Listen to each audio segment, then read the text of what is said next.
मोहतरमा नायब सदर साहिबा,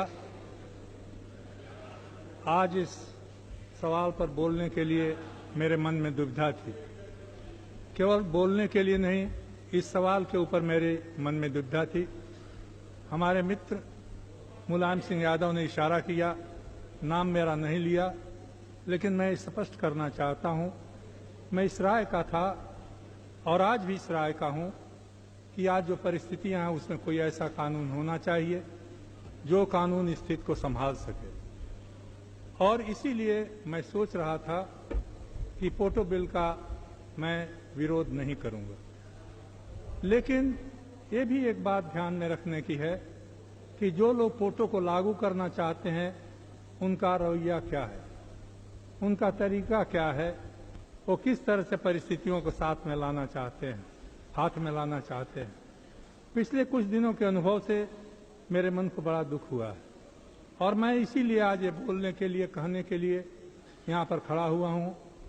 मैं समझता हूँ कि देश ऐसे संकट में है जहाँ हमारे विचारों के अंतर हो सकते हैं, लेकिन अपने विचारों से थोड़ा समझौता करके भी देश में एका कायम करने की हम कोशिश करें।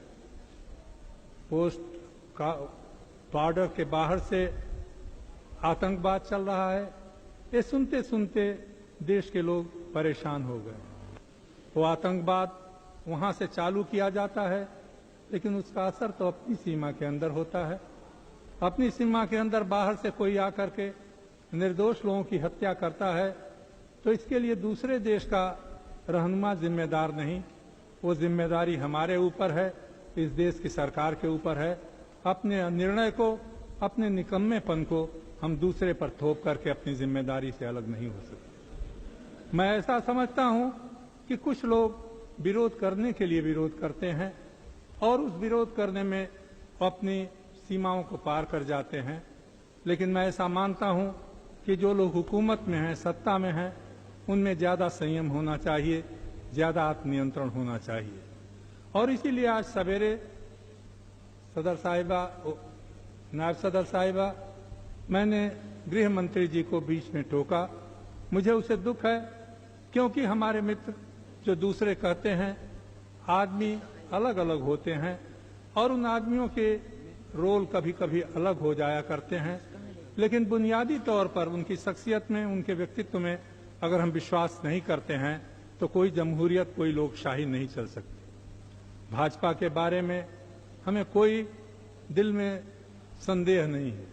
आज से नहीं, विद्यार्थी जीवन से मैं धर्म के नाम पर राजनीति को गलत मानता हूं, देश के लिए नुकसानदेह मानता हूं, समाज को बांटने वाला मानता हूं। लेकिन उन लोगों में भी कुछ लोग ऐसे होते हैं जो समय पड़ने पर बहुत अच्छा काम भी करते हैं। मुलायम सिंह जी 1975 में हम लोग साथ थे, अडवाणी जी भी थे, अटल बिहारी वाजपेयी भी थे।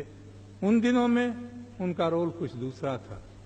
उसके बाद जब जनता पार्टी की हुकूमत बनी तो उस समय दो नौजवान मेरी दृष्टि में आए।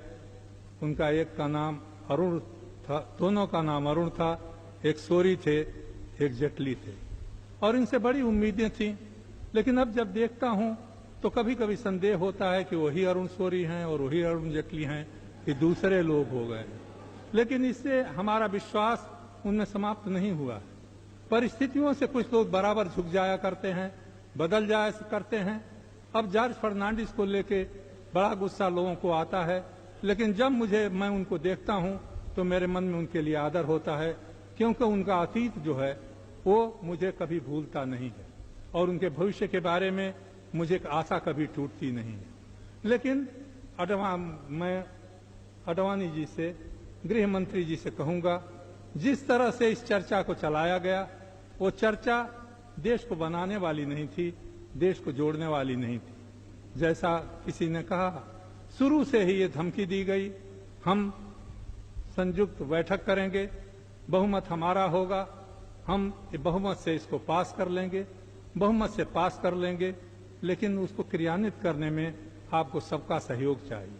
अगर इतनी भी दूरदृष्टि नहीं है तो इस देश को चलाया नहीं जा सकता। जिन राज्यों के भरोसे आप इसको चलाना चाहते हैं, उन राज्यों को आपको अपने साथ रखना पड़ेगा। जिन मुख्यमंत्रियों के जरिए इस कानून को लागू करना चाहते हैं उन मुख्यमंत्रियों की मर्यादा के बारे में भी आपको ध्यान रखना चाहिए। मैंने शुरू में ही कहा, तकनीकी तौर पर आपका कहना यह सही हो सकता है कि आपने किसी का नाम नहीं लिया, लेकिन किसी मुख्यमंत्री ने अगर आपसे व्यक्तिगत कोई बात की तो उसको इस सदन में दोहराना किसी गृह मंत्री के लिए, किसी प्रधानमंत्री के लिए शोभा नहीं देता। ये बात मैं आज फिर कहना चाहता हूं, क्योंकि इस तरह की भावनाओं से हमारे देश में एक बिखराव की हालत पैदा हो रही है। ये पोटो का कानून जिस तरह से लाया गया है और इसका जिस तरह से उपयोग हुआ है, गुजरात में जिस तरह का उपयोग हुआ, मैं उस घटना को नहीं दोहराना चाहता। उसके बाद लगातार मुख्यमंत्री का जो बयान आता है और हर बात अरुण जेटली जी हमको कहते हैं, उनका बयान जरा तोड़ मरोड़ करके छाप दिया गया। तोड़ मरोड़ करके छापे हुए बयान का अगर खंडन नहीं होता तो लोगों के मन में यही लगेगा कि उन्होंने बयान ठीक ही दिया होगा और वो ठीक ही छपा है। ऐसी हालत में देश में एकता नहीं रह सकती, देश के लोगों का विश्वास नहीं रह सकता।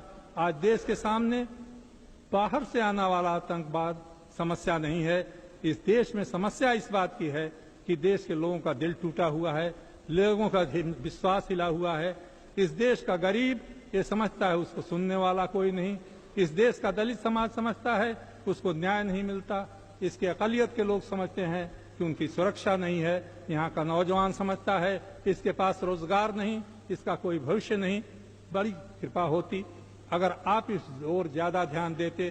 केवल दूसरे देशों की सहायता से आतंकवाद नहीं खत्म हो सकता। आपने कहा 61,000 लोग आतंकवाद के शिकार हुए। क्या आपको दिन याद हैं जब 25,000 लोग केवल पंजाब में मारे गए थे? कितने लोग नक्सली आंदोलन में मारे गए, कितने लोग नागालैंड में मारे गए? क्या हुआ मणिपुर का, क्या हुआ अरुणाचल का, क्या हो रहा है आज आदिवासी इलाकों का? त्रिपुरा से लेकर तमिलनाडु तक हर आदिवासी इलाके में आज एक बाउंडर खड़ा हो रहा है, एक धुआं उठ रहा है। उसे आप आतंकवाद कहें या नहीं, हमारे मित्र अभी कुछ कह रहे थे।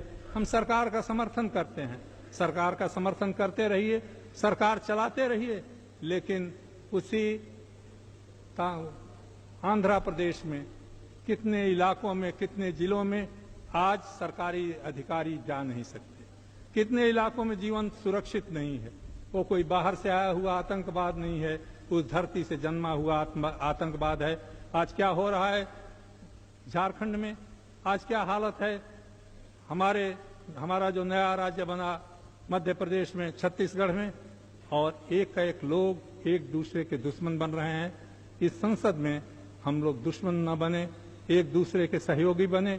विचारों का मतभेद हो सकता है, मैं यही निवेदन करूंगा कि गृह मंत्री जी अब भी कोई ऐसा मौका निकालिए कि आपसी विवाद समाप्त हो, हम देश के सामने और दुनिया के सामने एक मिलीजुली तस्वीर रख सकें।